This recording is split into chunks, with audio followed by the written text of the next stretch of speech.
وہ جگہ چونکہ لوگوں کے چپل تھے تو اس میں خطرہ تھا کہ ناپاک ہوگی، تو ایک چادر تھی میرے پاس، وہ میں نے ایسے نیچے ڈال دی، بچھانے کی بھی جگہ نہیں تھی.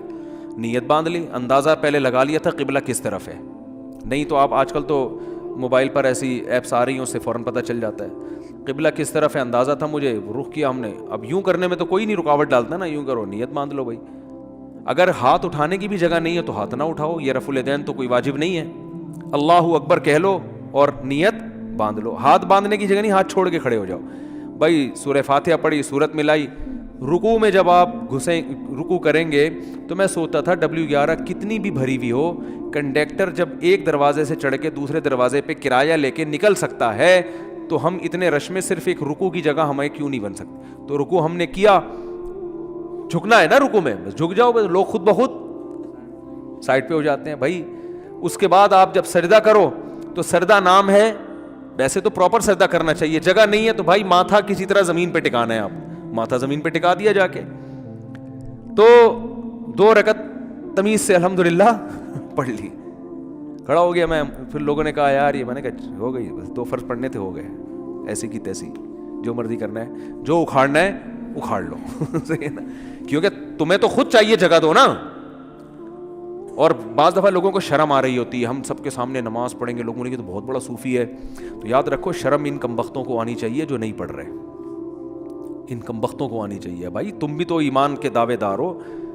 اگر تم یہ کہتے ہو کہ ہم اسلام کو نہیں مانتے تو پھر پورا اسلام سے رشتہ ختم کرو. پھر آپ وصیت میں لکھو کہ مجھے عیسائیوں کے قبرستان میں دفن کرنا ہے، مجھے ہندوؤں کے میری چتا کو آگ لگائی جائے. ٹھیک ہے نا، یہ لکھ کے جاؤ.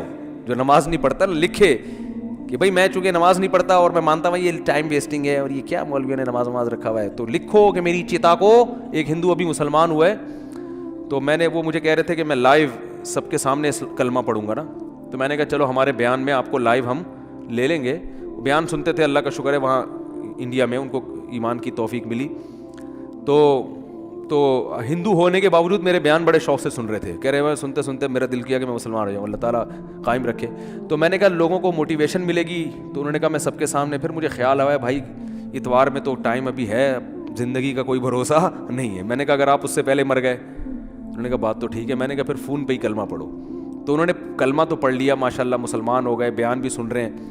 لیکن انہوں نے کہا میرے لیے سب سے بڑی آزمائش یہ ہے کہ ہندوؤں میں جب ماں کا انتقال ہوتا ہے تو بڑا بھائی ہے جو چتا کو سب سے پہلے آگ لگاتا ہے. میں سب سے بڑا ہوں اور میری ماں کی طبیعت بہت خراب ہے، بظاہر ایسا ہی لگتا ہے کہ وہ دنیا سے جانے والی. تو میں نے تو ان کو سمجھایا اپنی ماں کو مسلمان کر لو. کہہ رہے وہ نہیں ہوگی، وہ نہیں ہوتی.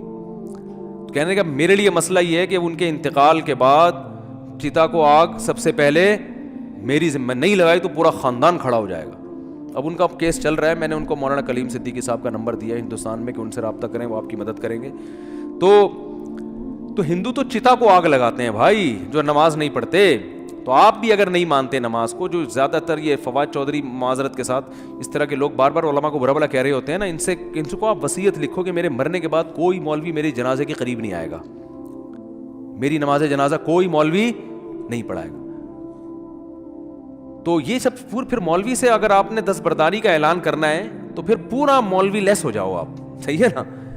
تو اپنے مفاد کے لیے مولانا آ رہے ہیں، نکاح پڑھانے کے لیے مولانا آ رہے ہیں، چلو نکاح تو عدالتیں بھی پڑھا دیتی ہیں، جنازے میں سب سے زیادہ تو آپ پھر اپنا جنازہ پڑھواؤ، یا تو پڑھواؤ ہی نہیں، کیونکہ تو مولویوں نے ہی بتایا نا جنازہ ہے، یا تو پڑھواؤ نہیں. اگر پڑھوانا ہے تو مائیکل جیکسن ٹائپ کا کوئی آدمی ہونا چاہیے، لبرل بالکل، جو موسیقی کا، کیونکہ آپ نے یہ بھی ایک دفعہ ارشاد فرمایا تھا کہ علامہ اقبال بھی موسیقی سنتے تھے، قائد اعظم بھی، مولویوں کی طرح تھوڑی تھے عجیب سے.